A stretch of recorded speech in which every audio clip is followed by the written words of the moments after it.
Lega non solo di centrale biomassa liquide, ma abbiamo una cementeria che ha deciso di bruciare i rifiuti, di tappare, che non ti accorgi mai di nulla, che non ti accorgi dell'esistenza dei movimenti, delle associazioni, dei sacrifici della gente che si organizza contro il maltolto, contro i soprusi, contro la distruzione dei territori. La Repubblica rendi onore al tuo nome, alla tua storia.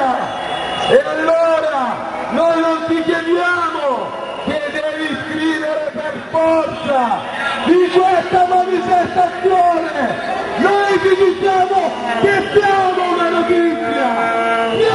notizia, quindi è un tuo dolore professionale, come lo chiamate voi, deontologico, caro direttore di Repubblica, noi ti invitiamo a scrivere dei disastri di Cerignola, di Borgo Tresmonti, della PAC di Brindisi, di Taranto, di tutta la regione.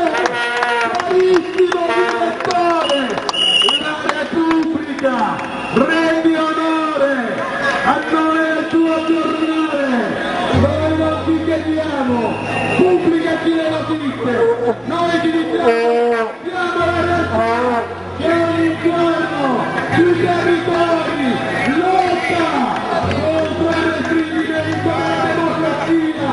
Oggi in Italia l'esercito può intervenire a difesa di discariche, di centrali, di qualsiasi cosa che viene reputata sito di interesse nazionale.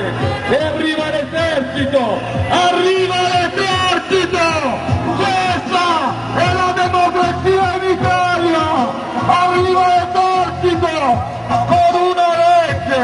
E allora chiediamo non solo alla Repubblica, ma a tutti i giornali, a tutte le televisioni, di raccontare le lotte di questi cittadini oggi riuniti in una grande manifestazione.